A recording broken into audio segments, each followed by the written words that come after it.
And welcome to the Writer's Life, a place where you get the sights, sounds, smells, tastes of my particular writer's life, where you get the truth about the writer's life.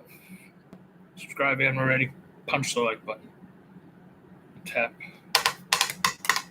the bell for notifications so you don't miss out on one single exciting video. So this is like what I've been typing on. I picked this up from Amazon a couple days ago. Now that my keyboard is kind of dying on me, and I even have a mouse. I haven't used a mouse like this in like 25 years or something. Since like I was working for my dad, like when you had the big tubular monitors and stuff like that back in the old days. And I'm like, I so much like typing on a laptop better than that thing. But I bought a new laptop, but it won't be here for like a week. So I got to rough it out for the next week or so, right? But, what are you going to do? Writer's life. I literally, I would consider this still, this Lenovo ThinkPad. I would still consider this a new computer. It's only like 2.5 years old, but I have literally written so many words on it. I'm wearing it out prematurely. It's just the way I work, which leads me to today, the ebook anyway of Chase Baker and the Pyramid of Madness. Check it out. Was released. And I'm waiting on the galley for the paperback, so that should be released this week also, and then we'll be getting it into audio. And I believe it's a full-length novel, so I believe this represents like 15 or so books I put out so far this year. Some of them traditionally based, like I put out like 4 or 5. I think like 4 Moonlights with Down and Out books. 4 or 5 anyway. I did at least 3 or 4, probably almost 20 books now I think about it.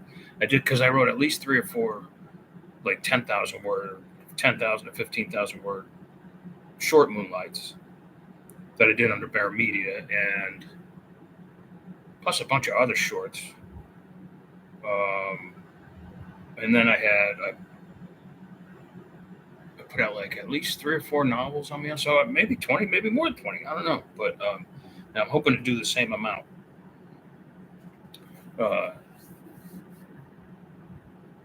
Between now and the end of the year, although it's already mid-August, so we're heading towards the fourth quarter pretty rapidly. So, I don't know if that's going to happen, but I'm going to try.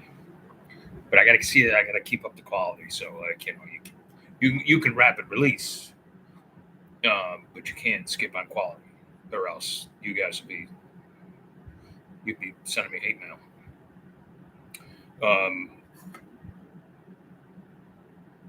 But I believe that is one of the keys to success. So, like I said before, I haven't been promoting much. I think I applied for one book club this year, and I got it for a Down and Out book of mine. I forget which one, like Moonlight Gets Schooled maybe, or something like that. And they even like sent me an email that's saying like, do you have a problem with this now, because like you're not applying for anything.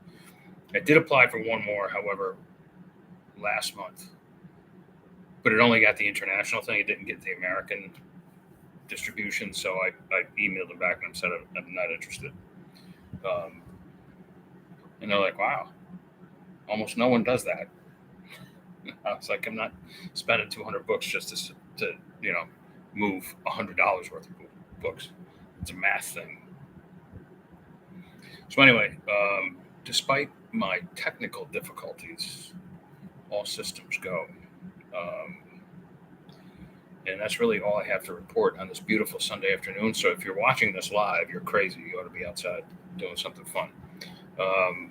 But for me, it's a work day. Um, and I'm going to dinner with my mother at 5 o'clock. My mother likes to eat early, and I eat on European time. In Italy, or as anywhere else in Europe, and some of the places I'll visit in Asia or whatever. Like if someone invites you to dinner, they'll say they won't ask you to show up at their house at like 5 or even 6. They'll say show up at like 7:30, and we'll have a couple cocktails, and then we'll have dinner. That's normal.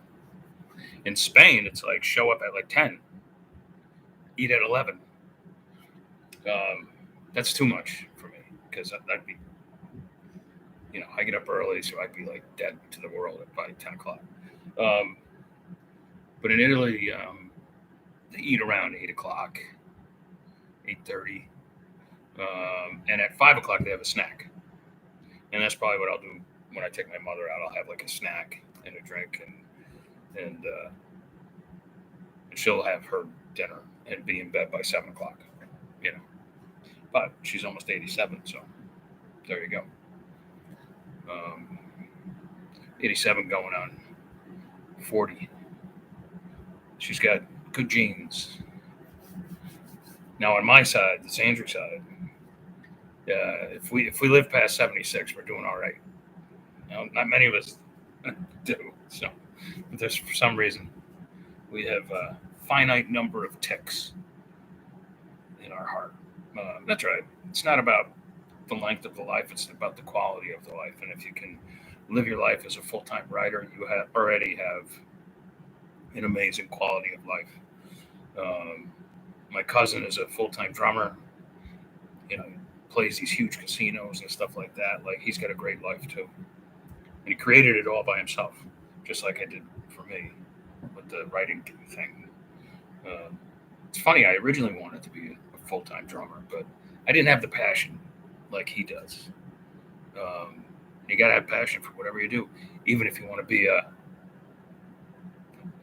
should I say it, accountant.